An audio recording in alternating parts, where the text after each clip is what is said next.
고린도전서 8장입니다. 왜 고린도전서 8장을 다 읽었을까? 8장부터 쭉 10장까지 내용이 한 가지 주제를 다루고 있는데 우상의 제물에 대해서 설명한 말씀, 하나님의 말씀. 우리가 이 우상의 제물에 대해서 확실히 알아야 이 고린도전서 8장 말씀에 보면은 우리가 이제 1년 동안 살아오면서 명절날이 돌아오죠. 구정명절, 수정명절, 또 집안에 또 애용사도 돌아오죠. 어르신이 돌아가시기도 하고, 그죠? 친척이 돌아가시기도 하고. 이 우상의 제물에 대해서 모르면 마귀 사탄에 시험당하고 하나님 앞에 죄를 지게 됩니다. 실제로 우리나라 이제 내일부터 추석 연휴가 시작되는데 우리나라 수정 명절을 맞이하면서 이 우상의 제물에 대해서 복 주시는 하나님이 하나님의 자녀인 나에게 우리에게 어떻게 가르쳐 주시는지 하나님 말씀을 잘 배우고 신앙으로 잘 대항해야 할 줄로 믿습니다. 그러나 입줄로 넘어가면 안 돼요. 우리 불신자들에게 이렇고 그렇고 그런 게 좋다고 기분 상하지 않게 하겠다고 도매금으로 넘어가서는 안 됩니다. 절대로 허술하게 넘어가서는 안 되고 하나님이 기뻐하시고 복 주시는 하나님이 기뻐하시고 영광 받으시다. 오직 우리 성도들은 믿음으로 말씀으로 잘 대처해야 될 줄로 믿습니다. 우리 조상들은 오랜 옛날부터 불교의 우상이나 불상을 갖다 놓고 집에서도 불상 앞에 절하고 비난이다. 절간에 찾아가도 큰 불상 앞에 넙죽 엎드려서 어떤 분은 3,000번을 절하면서 무릎이 아프도록 허리가 아프도록 3,000번을 절하면서 3,000번제를 드린다는 어리석은 사람도 있어요. 또 부적 같은 것을 신격화했고 또 유교에서는 죽은 조상이 복을 준다는 사상이 우상처럼 되어왔어요. 그래서 우리 어르신들은, 우리 조상들은 어르신들이 돌아가시면은 할아버지 할머니나 부모님이 돌아가시면은 묘자리를 보지요. 묘를 좋은 데 써야지 살아있는 후손들이 복을 받는다. 이런 잘못된 사상들이 있어요. 근데 사도 바울이 하나님의 말씀을 기록하기를 오늘 고린도전서 8장부터 10장까지 해서 우상에 대해서 설명한 내용을 보니까 우상은 아무것도 아니지만 그 우상 속에 귀신이 들어있다고 믿는다거나 죽은 혼이 임재한다고 믿는 데서 문제가 있다. 여러분, 우상이 뭐예요? 사람이 돌로 깎아서 부처를 만들면 그거 우상으로 섭니다. 제주도에는 이만한 돌 하루방을 깎아서 그걸 우상으로 믿습니다.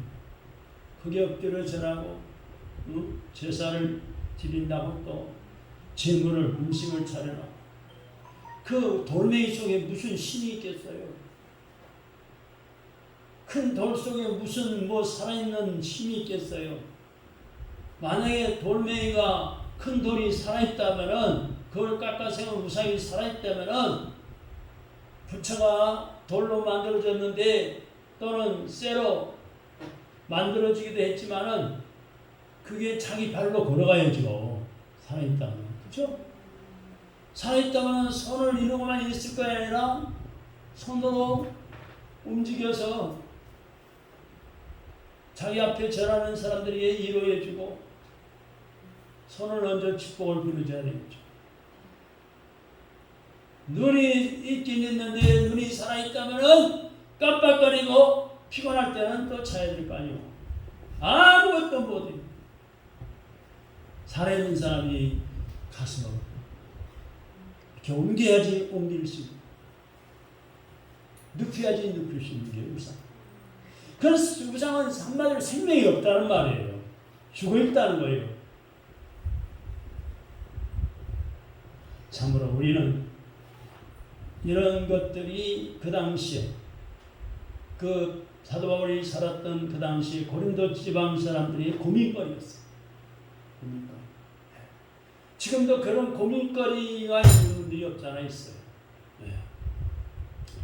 그래서 출애굽기 20장 4절로 5절의 말씀 보니까 하나님께서는 제2계명에서 저기 벽에도 2계명이 붙어있지만은 단호히 우상을 만들지 말고 한번 따라합시다. 우상을 만들지 말고 하늘의 형상이나 땅 아래의 형상이나 물속에 있는 형상까지도 절하거나 섬기지 말라. 분명히 이 계명의 말씀입니다. 10계명은 10가지 계명을 말하는데 신구약 성경을 요약을 해서 간단하게 요약해서 나온 것이 10계명. 다시 바꿔 말씀드리면 10가지 계명만 잘 지키며 살아도 우리가 죄 짓지 않고 하나님 앞에 영광이 되고 하나님의 복을 받아 살아. 그 10가지 10계명만 잘 지키며 살아도 법 없이 살 수 있어요. 칭찬받으며 살 수 있어요. 존경받으며 살 수 있어요.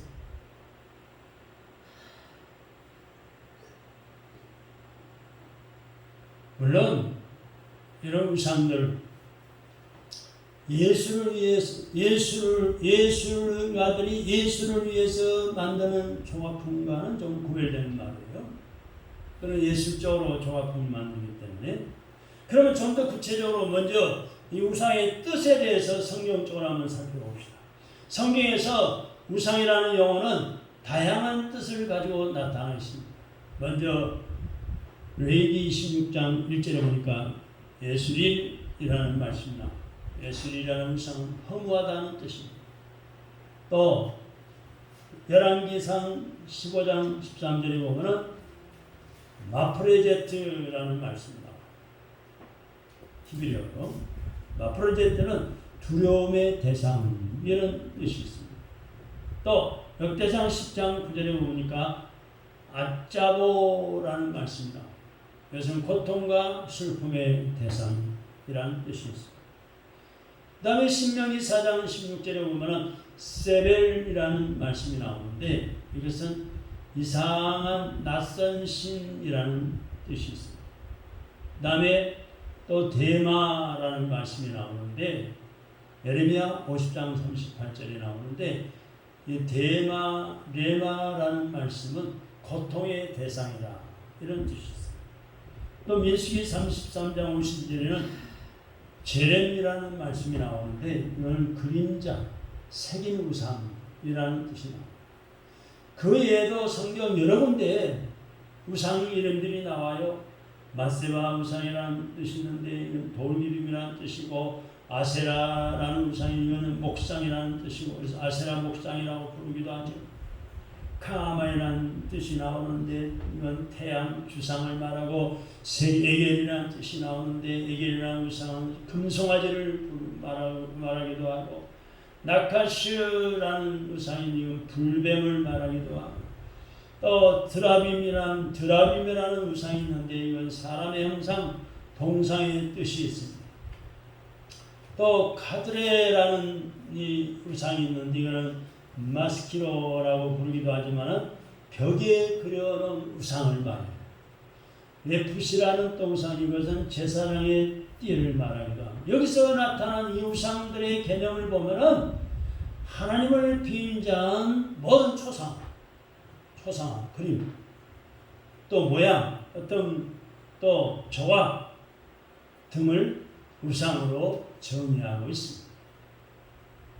또 헬라어로는 우상이 아이돌론이라고 합니다. 아이돌론. 에이들론이라고 부르는데 이것은 형상, 거짓 신이라는 뜻이 있습니다. 이 형상들 중에 자연적 형상 등 우상 숭배의 원인을 칼시라는 사람은 다음과 같이 예를 들었습니다. 육안으로, 눈으로는 볼 수 있고 만질 수 있다는 것, 손으로 만질 수 있다는 것. 그다음에 화려한 우상에 미적인 가치가 있다는 것. 우상은 남신보다 여신이 더 많은데 가족을 부양한다는 그런 의미가 있고, 또 성욕, 음탕으로 성적인 욕구를 채워주고, 또 수학 또는 우양, 자녀가 잘 된다는 이유를 들었습니다. 교회 다니는 사람들이, 교회 다니는 예수 믿는 우리 성도들이 자칫 잘못해서 우상 숭배에 빠지게 되는 이유는 병이 낫는 체험 같은 것을 통해서 우상 숭배에 빠질 수가 있다는 거예요. 실제로 그런 사람 제가 만나봤어요. 저 방학동에 전도할 때 늘 충만교회 전도팀들이 같이 전도를 했는데 길에 서 있는 멋진 아저씨를 전도했어요. 근데 자기는 믿는 게 있대요. 뭘 믿습니까? 그랬더니 남녀 호랑개교를 믿는데요. 그래요? 아, 그러십니까? 그 남녀 호랑개를 뭘 믿습니까? 그랬더니 자기 집에 안방에 딱 모셔놓고 믿는데요. 그래, 그럼 한번 볼 수 있나요? 따라오래. 그래서 집에 안방까지 들어가 봤어요. 봤더니 안방의 맨 위에다가 손바닥만한 나무 판자를 둥그렇게 해가지고 세워놨어요. 그게 근데 문이 이렇게 열리게 돼 있어. 딱 열어젖히는데 안에가 한문으로 불자가 크게 써 있고 깨알 같은 글씨가 가득 써 있어요. 거기다 대고 남녀 호랑개교, 남녀 호랑개, 남녀 나중에는 개울개울 소리가 나요. 빨리 안. 그걸 믿는다. 이게 우상이잖아요. 일본에서 만들어서 건너온 우상이라고. 불교의 이단이잖아요. 그래도 자기를 그걸 믿는다. 왜 믿냐고 했더니 자기 부인이 아픈 적이 있었는데 거기다 대고 남녀 호랑개와 남녀 호랑개 계속 했더니 병이 고쳐졌다. 여러분, 이런 사람도 있어요. 그러나 그 육체의 질병은 여러분 가만 지나면은 저절로 나는 질병도 있어요. 병원에 안 가도 어떤 병은요 시간이 지나고 며칠 지나면 회복이 되는 경우도 있어요. 그런 어리석은 사람들도 있어요. 그래서 우리는 그런 우상에 빠지지 않도록 조심해야 합니다. 이런 점에서 볼 때 천주교의 캐톨릭의 그 마리아상 우상, 베드로상 같은 것을 또는 불교의 부처상, 부처 같은 것이나 또는 북한의 김일성의 동상 같은 것을 그런 것들을 다 모두가 우상에 속한다고 봐야 합니다. 우리 개신교 기독교에서는 십자가상을 지나치게 신성시한다거나 십자가상이 어떤 위력을 나타낸다는 사실을 가진다면 십자가를 우상하는 그런 신뢰가 되는 것입니다. 서양 영화에서 어떤 미친 사람이 나무 십자가를 갖다가 대니까 제정신이 돌아온다든지 격려를 일으킨다든지 하는 장면이 나오는데 그런 것은 십자가를 우상시한 잘못된 영화. 십자가 목걸이나 액세서리 이상으로 십자가를 또 문설주에 써 붙여둔 그런 가정을 볼 수가 있는데 이것도 우상의 발상에서 나온 잘못된 사고방식. 물론 십자가를 걸어놓고 늘 예수님의 십자가의 고난받으신 모습을 생각하면서 그 고난에 동참하는 마음을 가지는 것은 좋아요. 십자가와 교회를 또 상징하는 것도 좋아요. 그러나 그것을 우상시 생각하면 안 돼요. 다음에 두 번째는 우상의 제물에 대해서 하나님이 어떻게 말씀하시는지 살펴보고자 합니다. 먼저 우상의 제물을 먹던 시대를 상고해 보면은 그때 당시에 고린도 이때를 고대라고 해요. 고대. 세계 역사를 고대, 중세, 현대 이렇게 나눌 수 있는데 고대 고린도 지방에서는 가축을 잡을 때 공적이거나 사적으로 꼭 제사행위를 했습니다. 공적인 제사행위는 형식적으로 머리털 몇 개를 제단에 사르는 그런 정도까지 약식화되었지만 어쨌든 그것도 그 가축을 제단에 드린다는 그런 의미가 있었어요. 그 다음에 사적인 제사행위는 일부는 제사장이 먹고 일부는 잔치 같은 데 사용한 겁니다.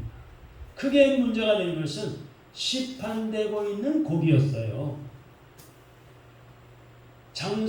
장사꾼들이 시장에 내다 파는 시판되는 이것들이 다 제사행위를 거친 고기들이었기 때문에 그래요.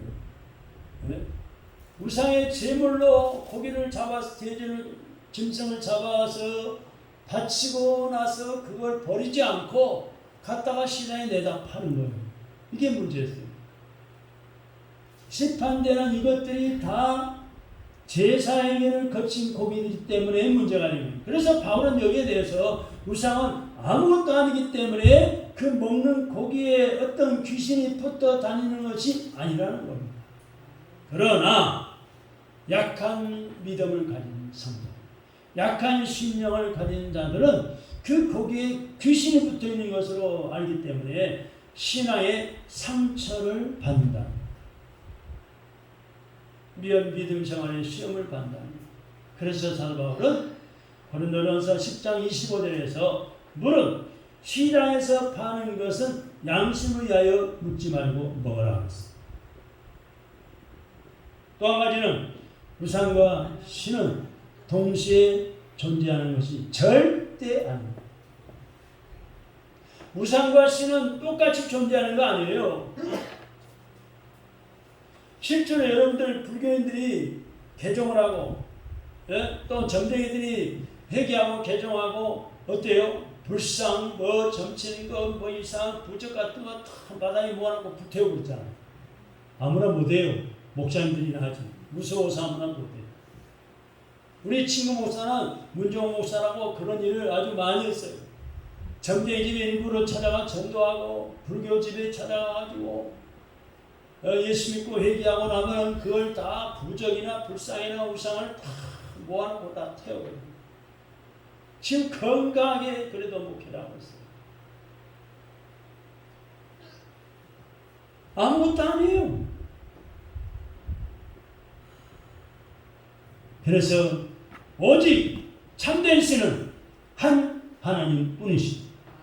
오늘 본문 6절의 말씀 보세요. 6절 빨리 띄워보세요. 6절 말씀.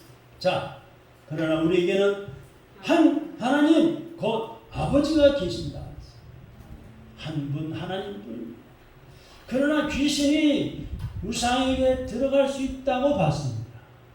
고린도는 10장 20절로 22절에 나오는데 또 베드로서 2장 4절에 보니까 귀신은 마귀의 쫄개들인데 타락한 천사가 그렇게 되었다고 봤습니다.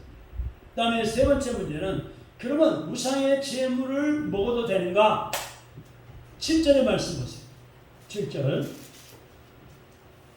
7절의 말씀 봅시다. 시작. 그러나 이 지식은 모든 사람에게 있는 것이 아니므로 어떤 이들은 지금까지 우상에 대한 습관이 있어 우상의 제물로 알고 먹므로 그들의 양심이 약해지고 더러워지는다.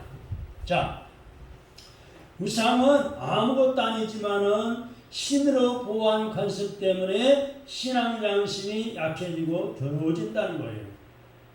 우상의 제물이 아무것도 아니지만은 신앙이 약한 사람이 상처받을 것을 생각해서 보는 장소에서나 알게 먹는 것은 안 좋다는 거예요.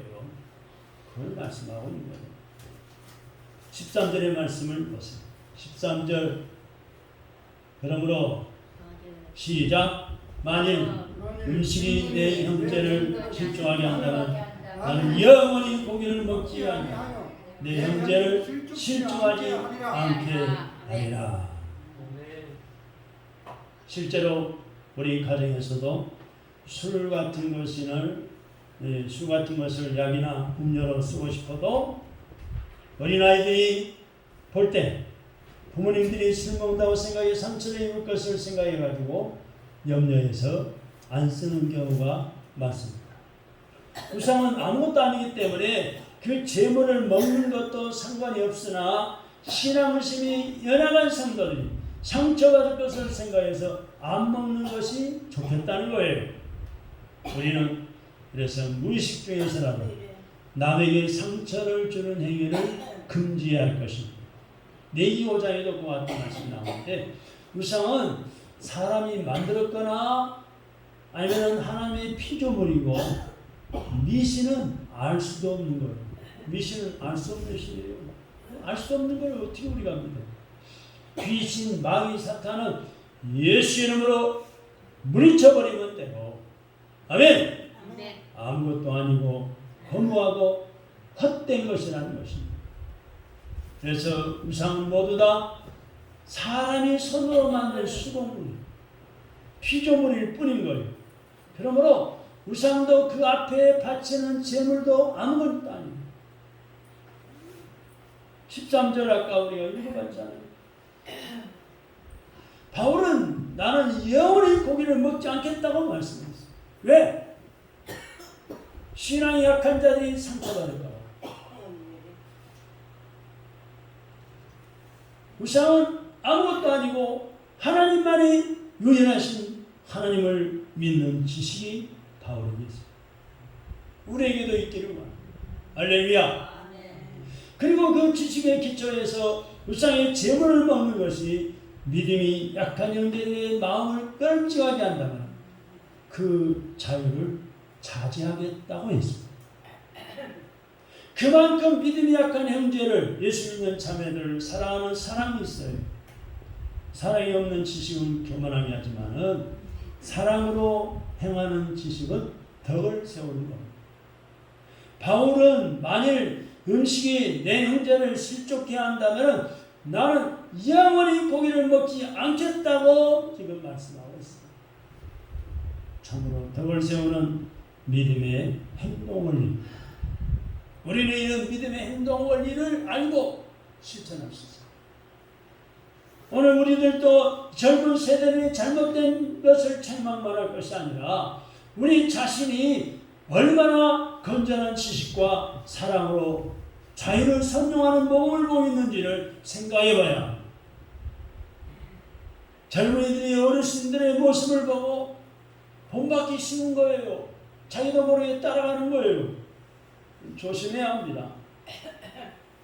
그래서 우리 그리스도인들의 행동 원리는 다음과 같아요. 첫째, 나의 이 행동이 과연 하나님께 영광이 되겠는가? 아니면 영광이 되지 않겠는가? 하나님께 영광이 된다면 반드시 해야 하지만 영광이 되지 않고 영광을 가리운다면 하고 싶어도 하지 말아야 합니다. 버릴 것은 버리고 끊을 것은 끊어버려요. 어떤 이는 담배 피우지 말고 술 먹지 말고 고스톱하지 말라는 말씀이 성경에 어디가 있느냐고 대들지만은 그보다 더 그러한 일을 하는 것이 그러한 짓을 하는 것이 하나님께 영광이 되는가? 되지 않느냐? 그걸 생각해봐요. 내가 담배 피움으로 술 먹음으로 내가 고스톱 노름함으로 하나님 기뻐하실까? 영광이 될까? 아니면 영광을 가리울까? 아니면 안 믿는 저 친구들이 저 이웃 사람들이 나를 보고 뭐라고 할까? 비웃을지 비웃지 않을까? 저 사람 교회 다닌다고 해서 예수 믿어서 저 하늘 꼬랐으니 보라고 비웃지 않을까? 생각해봐요. 고린도전서 10장 31절에 보면은 그런즉 너희가 먹든지 마시든지 무엇을 하든지 다 하나님의 영광에 하여 하라고 했습니다. 할렐루야.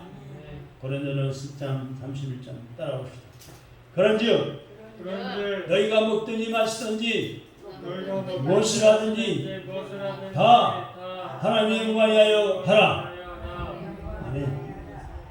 또 한 가지는 나의 이 행동이 나의 영적 성장을 도와주는가, 아니면 믿음 생활의 영적인 성장에 방해가 되는가, 이걸 생각해봐.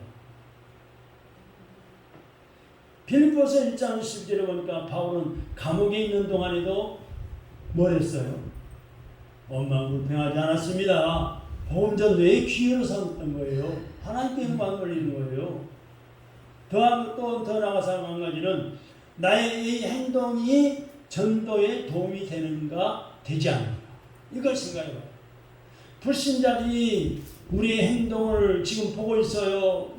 잊고 있기 때문에 말로 하는 전도보다 내 생활, 삶의 전도가 더욱더 중요한 거예요. 베드로전서 3장에 말씀하고 있어요. 그리고 또한 예수님께서 내가 이 일을 하는 것을 원하시는가, 싫어하시는가? 내가 이 짓을 하는데 이것을 하는데 예수님 원하실까? 고린도전서 11장 1절에 보니까 내가 그리스도를 본받는 자가 된 것 같이 너희는 나를 본받는 자가 되라 라고 바울이 말씀했어요. 우리가 바울의 이 기록한 성경 말씀을 왜 중요시 여깁니까? 바울은 그리스도를 본받는 자였기 때문에 바울을 본받는 것은 그리스도를 본받는 거예요. 할렐루야. 자유와 방종은 엄연히 구분됩니다. 저 여러분들은 항상 언제 어디서나 나의 말 한마디 행동이 다른 사람들에게, 다른 교인들에게 영향을 끼친다는 것을 생각하면서 이웃에게 신앙에 도움을 주고 유익을 끼치는 삶을 살아야 합니다. 할렐루야.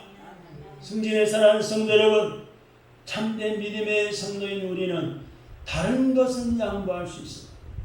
내가 믿는 진리, 신앙, 믿음에 대해서 절대로 양보해서는 안 되는 겁니다.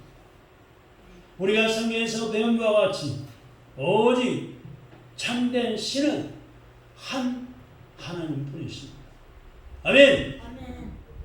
전능하신 하나님, 전지하신 하나님, 천지 만물을 창조하신 하나님, 우리를 지으신, 나를 지으신 하나님, 이 하나님을 우리는 믿습니다.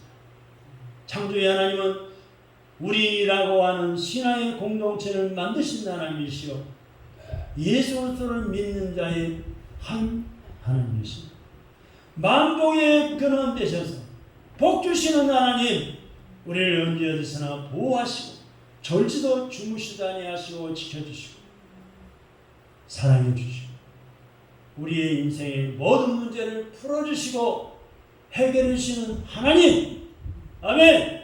아멘. 기도를 들으시고 응답해 주시는 하나님, 아멘. 소원을 주시고 시편 37편의 말씀대로 소원을 주시고 소원을 이루어 주신 하나님께 감사하며 사시기 바랍니다. 아멘. 만국의 근원 되시고 복주 주시는 하나님 앞에 부끄럽지 않게 담대히 하나님을 증거하여 영광을 위하여 살아가시기 바랍니다. 아멘. 추석 연휴에 많은 친척을 만나고 자녀들을 만나게 되는데 오직 구세주 예수님만이 길이요 진리요 생명이신 예수님의 증인되어서 천국의 소망을 품고 살아가도록 인도하시기를 바랍니다. 아멘. 그래서 한량 은혜와 복 주시는 하나님을 더욱더 잘 섬기시고 큰 복 받을 수 있기를 주님의 이름으로 축원합니다. 아멘. 기도하겠습니다. 하나님 감사합니다.